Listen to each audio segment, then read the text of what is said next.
Bonjour à tous, vous écoutez Échange, une émission de Maïso.com, Africa243.com. Échange réalisé par Cédric Mala, produit par Bob Lucassi, une présentation de Kerouin Maïso. Yo, petit à petit, Kerouin implique Banakin. Tout à ici, tout à par là, tout à autant, dans les mille qu'on foutait là. Peuple congolais. Yo, qui n'a l'autre à ma colocataire? Où est Ali colocataire? Qui n'a l'autre à ma colocataire? Où est Ali colocataire? Qui n'a l'autre à ma colocataire? Où est Ali colocataire? Qui n'a l'autre à ma colocataire? Où est Ali colocataire? Pour se soutenir, il faut lutter pour une nouvelle société. Mais pour la lutter, il faut que ça ait arme, il y a vérité, il y a justice. Tontika lokuta, tontika l'hypocrisie. Mbokezo qui est na parti, mbokezo qui est na sans position, la génération n'a pas besoin de couper, donc qui est na couper sans position, sans solution. Mais nous vivons dans les pays un temps de confusion, d'obscurité, de désespoir. Mais nous savons qu'au plus profond de la nuit, l'aurore pointe déjà à l'horizon. Analyse sur la liste.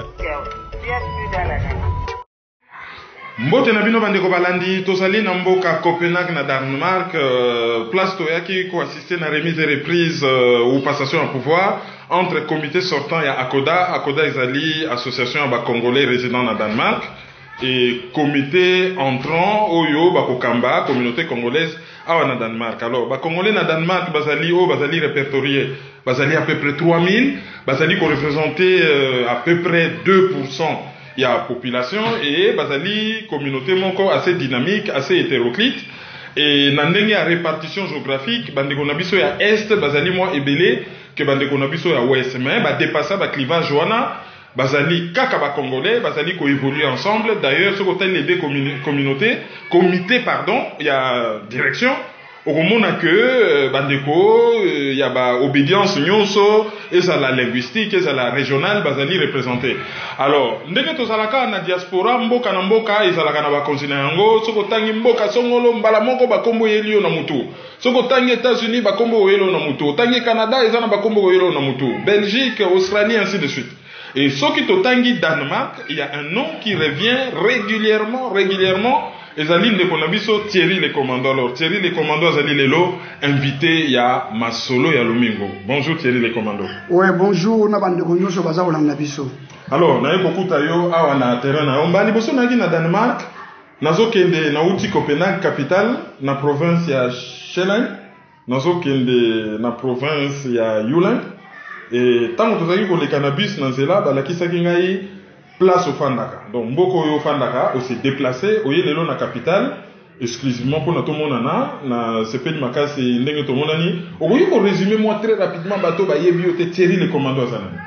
Bon, na comme on a Thierry le commando, pe nazala ki commando véritable na tango ya Zaire na phase, na salaki na epai pour na Bolozi, na GD, na salaki na Sarma.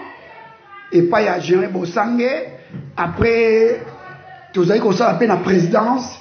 Tant qu'on a Général Njimbi, na BSP, division spéciale présidentielle, na Mungali, na Kanchach. Donc, nous sommes en train de faire mingi, na batu ya sécurité mingi, ya CNRI, CNS, SMI, BCRS, tout, Circo, BD, batu tout, baye bakingai. Na musana osa ngelongo bani wa. Alors oyaki na poto ba anene. Bon, ba na poto ça fait 30 ans avant na poto. Alors on a des pays eza na nord boye bon to ko timbela ke za pays moko ya bien. Mais n'importe kala bat ba ibakate. Bat bazaki na tendance ko tikala kuna côté assez. Aliyo mati koto yo et ole batika ona capitale te ba tindi ki on lisusu kuna côté likolo ezaki ndenge ni volonté ou okoyaki wana comme par hasard. Bon, ezali mboka na koyaki te mboka na liboso na koyaki zaka na Vienne. Bon, il y a un cadre pour ça, masolo. Après, on a vendu na Switzerland, on a pesa quitté, on a quoi London. Après London, on a hôtel en habité.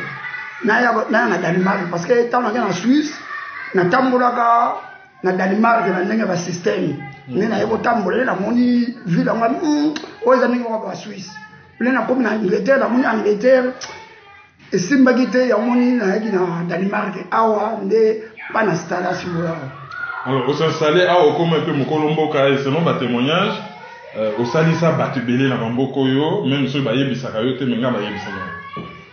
Ouais, na sasa batubele na mboko yo ya trop bon. Oyebi kaka congolais atika ka ndeko congolais te. Quand il y a un problème il faut koyede kaka ndeko congolais même azongisi mabe mais eza on a problème te nzamba oyeba oyo osala ya to continent te ko yede kaka bandeko mususu. Alors yo ozali très engagé dans combat pour la libération en mboka. Kozala engagé na combat kozana bolingo mboka et pesa meli mutunyo sote. Ezana bato bazali comme na koloba moi clique moko ya ba élu.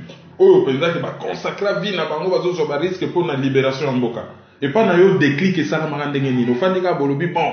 Nga fona bundela mboka na nga ou formation militaire na yo salaki que au continuer vous avez un esprit toujours engagé dans la lutte pour la libération en mboka. Bon, normalement, au moins, tant que tu as un soldat, tu vas te voir pour l'école. Bon, na mona ki mboka na ngai et comme il y a un problème d'occupation, il y a ba Rwandais na kata mboka na biso na ba soda ya ba Rwandais ba komi ko konza mboka na biso. Po mabele ba sangana na ngote. Pour le toko da armée ba na biso nini to wa pour l'école. D'abord to wa na pour mabele na biso to wa pour na peuple na biso za na kimia. Ya moni tina na engagé na combat oyo. Ti jusque to libérer mabele Congo to cédé. Ya moni na côté ki combat oyo. Mbala moko na sangana bla bandeko nyonso o bazali ba résister ba combattant po toyeba kobundela mboka so pe minduki monani to kolubundela mboka mais na minute ozala minduki te mais to continuer ko tebisa peuple congolais tina suka po na kobenga na ba baninga kata wana oyo ipote na mboka na bota ba jardinier. Alors yo soko to sala ba émission ezala quand même assez clair et ozala kana discours moko incisif et clair. Discours wana banga te choqué ba. Bon, discours wana ko choqué ba toté. Muto ayebi azako bundela mboka. Même azako na mboka nengi mboka eza occupé par les Rwandais. Eza bandeko musoba kendaka Congo. Bazongaka bayebi pays na biso eza occupé par les Rwandais touti. Tozala loko kobanga te. Tokobunda bituma parce que ezali mboka na biso tokokontina na kobanga te la solo na banga te pe na kobanga mutu moko pa kobangisa yo te akobangisa pe ngai te. Alors l'air okomi awa ozo sala discours ozala na ba retour ozala na ba menace ndenge ni le sala ma sali émission na yo l'air ozala na langage wana assez direct et assez clair. Bon nazara toujours na ba menace Nazo signalé bino que toza libanda disons na salle oyo basala ki cérémonie bana bazali donc eza na ambiance nyo ça fait nomboka moite par rapport na ba makelele donc ezali tozo sala on a place mo eza na ambiance makasi place oyo akoda organiser ki manifestation et tozali pas très loin na salle oyo ba confiner ki bana mike. Alors ozali na ko répondre ngai par rapport na question na tout na sur réaction à Batou par rapport au langage directement. Bon, bah menace ezali mingi, o ba menacer biso mingi ezali ba taliban. Ba ngone baza ko sa ba menace ko finga na ba Facebook ko babi soki ba kuta na biso ba koboma biso to ko tambo na parité, to ko tambo na brutalité, to zo ba menace. Mais menace wana ko bangisa biso te. Pour na yebi peuple congolais bien pour na zali soda. A o chama matele ozala te akomi baba ye mutali osa opeso mbote tokokomba na bango tokotika bango te.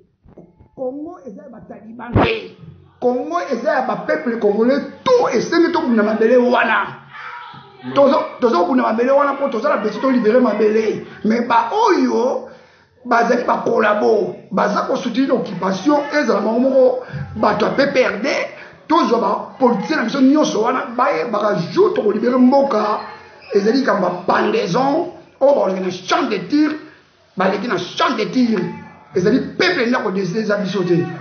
Alors pour te remarquer pe na ba propos na yo on dirait mais entre ndenge zobima on dirait que olobelaka baluba mabe et on s'attaque kana bato IDPS ya mwana to mona bato misusu bakoma kozwa on dirait aux tribaliste.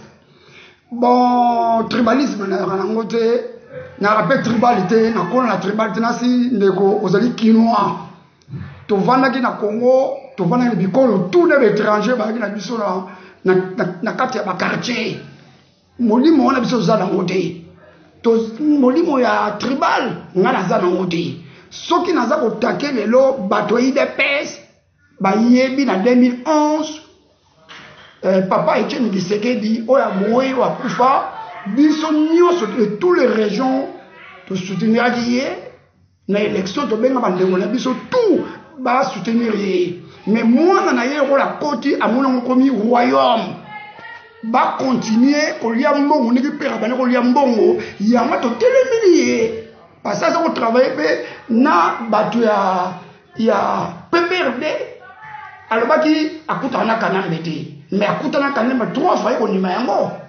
yango tokotelemela ye soki alingi atravaille aza na amour ya pays tobundela mboka na biso ndenge elongo bani tokosoutenir ye mais ye soki aza koya na mensonge lokuta ya kokosa peuple congolais ekosimba te bango balobi ke Tshisekedi azali sacré bakoki kolobela ye te yo ozolobaka liaki mbongo oza na bapreuve mais nga nasala na sécurité etienne abana kosala wapi papa Etienne Tshisekedi travaille pas ration bakopesa bagénéral na baministre tout ye bakotikele ration na kati ya ndako na ye baza kotikele mpe bavatire na kati ya ndako na ye baza kotikele mpe biloko akolia na ndako na ye moko nini azalaki na mbongo te yo ozomoni moto aza politicien bafutaka ye na Congo bafutaka ye awa na koto c'est normal bafutaka moto ya Congo te toyebi abila kolia mbongo même pauvre mongolo diaka c'est la même chose akogangaganga bolembo buta kotiela na fonction lobi na tonga ake kosala na gouvernement omonaki nguza karibole bautaka bakima na poto bango na mongolo diaka babali kofinga mabutu te mais basi na bango bakozwa bakare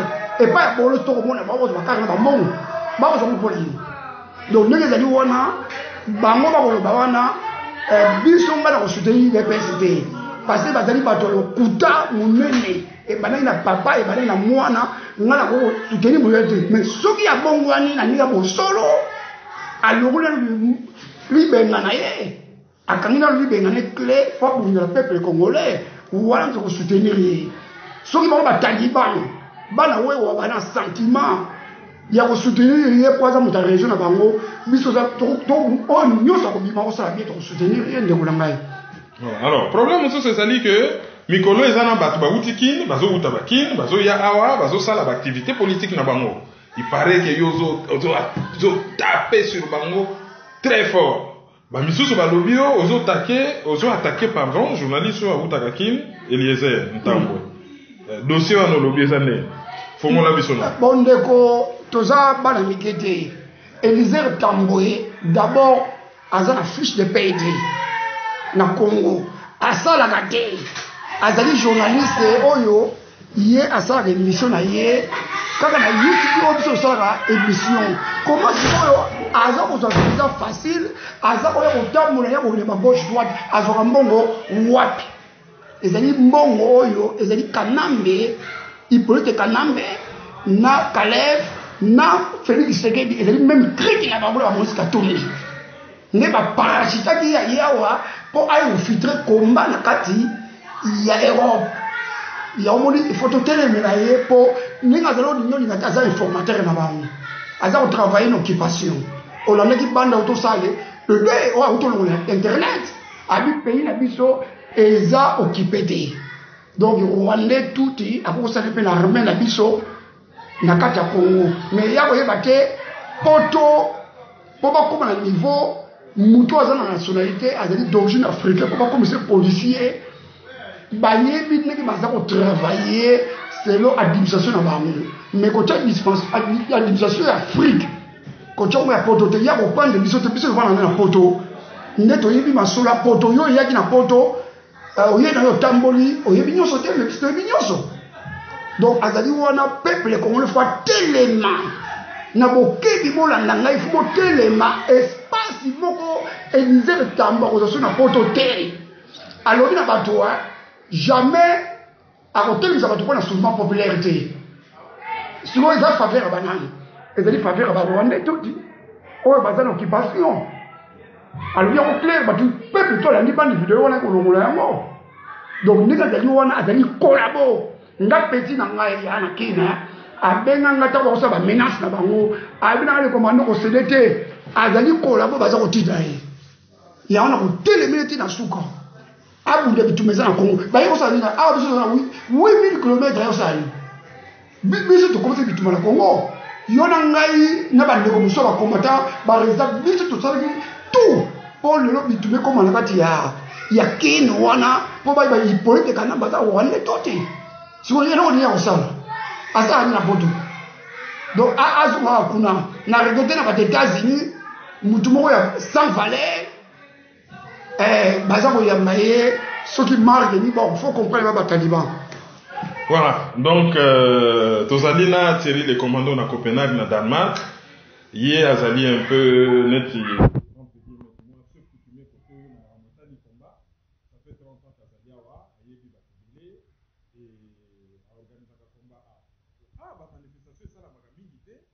Ndenge toyokaka par exemple na Belgique, ndenge toyokaka par exemple na Belgique, ba manifestation ça la mingi. Pourquoi?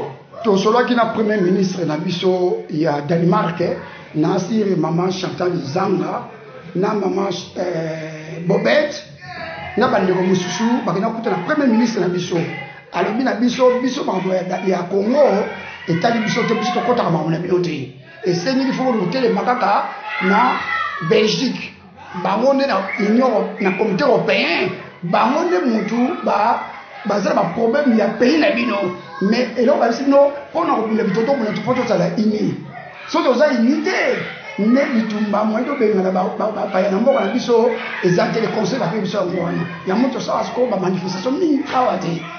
Et pourtant pays na bango l'époque coloniale la plupart à bateau baza ko conduire ba steamer na fleuve et ça là qui ba danois bazaki ko participer na ba œuvre humanitaire par exemple chez biso ba la clinique danoise. Bon, c'est désengagé, moyens d'habiter pour engager la démarche politique, de telle sorte que ceux qui vont engager la démarche politique, donc moyens d'habiter pour engager la démarche politique pour nous faire comprendre bango que ba occuper cause ba responsabilité na bango ba aider tu vas participer na makambo ya Congo parce que c'est quand même gagnant et puis on peut beaucoup mieux belé bon to ça tout wana to communication ko kuta na bango to bon to ça ba démarche nyonso na na sima mikolo photo kuta na bango to me expliquer bango tout ça va yebi boko na biso na problème et ça occupation mais ce que to me expliquer bango bo ba me kana ko yebi biso na problème to ça na ko Thierry le commando yo zali sokolo ozali soldat ozali commando quelque part makambo ezala même soki ezali faute ya bapoliticien parce que ezalaka bapoliticien nde bato bakambaka mboka bango bato basalaka erreur bino bozali bahomme de troupe bino bobeyisaka na baordre quelque part makambo ezosalama ezalaka mpe faute na bino basoldat te. Bon ezali faute ya biso basoldat tomoni na ntango ya Zaïre na ntango ya phase oyebaki yango règlement militaire ezalaki soldat bana kotambola bo discipline botaba te mais faut que le pays soit occupé, tous les soldats, le na pillage, ya mo Congo so, on m'a dit soldats il y a 7 tombo kaki. Si on dit que tous na mindu kiti.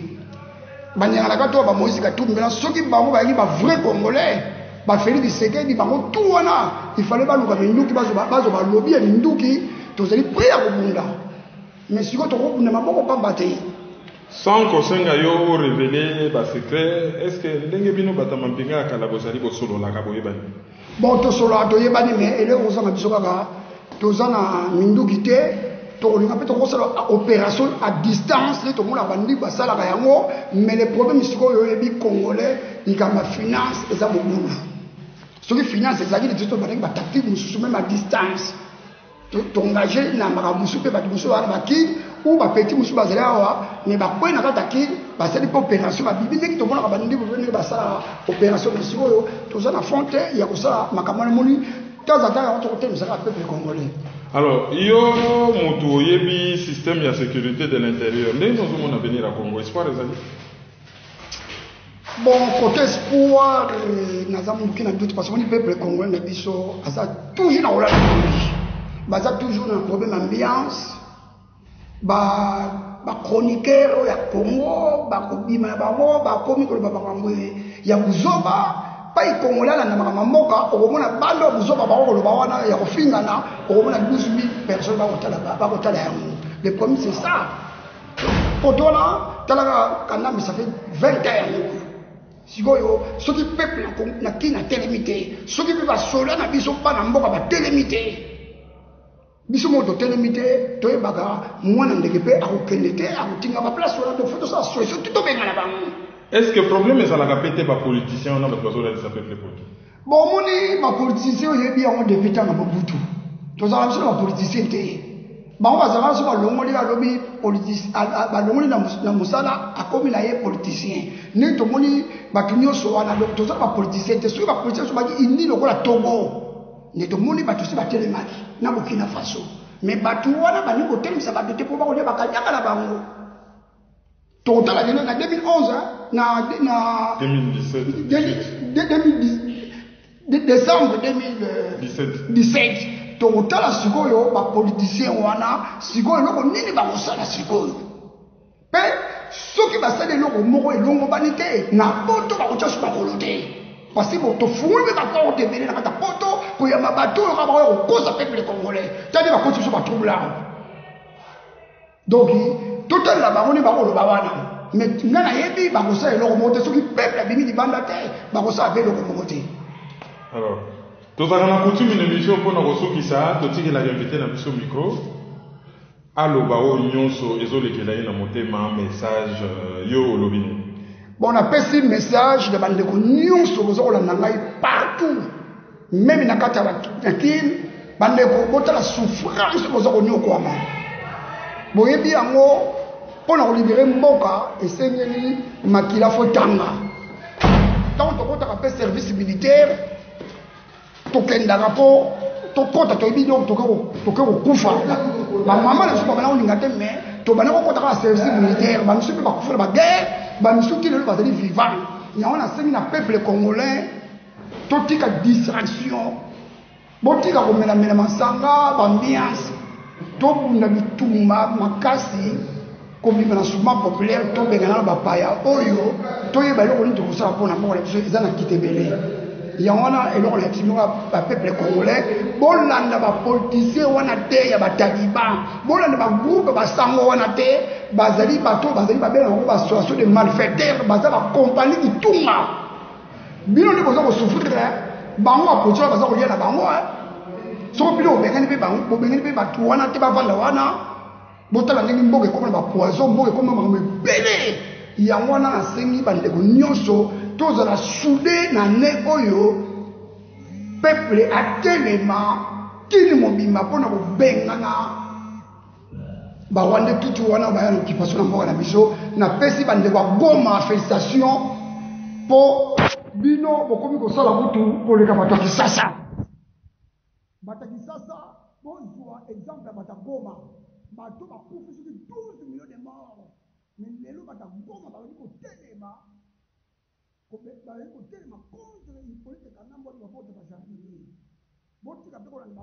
journaliste wana oyo bakotambola ya ngulungu na poto bazali bato na biso te bazali bainformateur bazali bato ya Calais bazali bato ya Hippolyte Kanambe nasi na nini te na pesi bandeko nyonso mbote na sepeli komona yo mpe awa na batagani ndani. Ok, c'était Thierry le commando oyo ndenge tolobaka mboka na mboka ezalaka na bakonzi na yango tokutani na ye awa na mboka na ye na Danemark na Copenhague yango wana tosali na ye masolo ya lomingo. Merci de nous avoir suivis, merci na bino nyonso bozalaki na maizo.com. Yo, petit à petit, Kermine implique Banakin. Fouta ici, fouta par là, fouta autant, dans les mille qu'on foutait là. Peuple congolais, yo, qui n'a l'autre zaba colocataire, ou yo zali colocataire, qui n'a l'autre zaba colocataire, ou yo zali colocataire, qui n'a l'autre coma colocataire, ou yo zali colocataire, qui n'a l'autre zaba colocataire, ou yo zali colocataire. Donc c'est soutenir, il faut lutter pour une nouvelle société. Mais pour la lutter, il faut que la arme et la vérité, la justice, totika lokuta, totika l'hypocrisie. Mboka ezokende na pasi, mboka ezokende na sans position, ba génération na biso ezokufa, ezokende na kokufa sans position, sans solution. Mais nous vivons dans les pays un temps de confusion, d'obscurité, de désespoir. Mais nous savons qu'au plus profond de la nuit, l'aurore à l'horizon. Analyse sur la liste. Bien sûr, dans la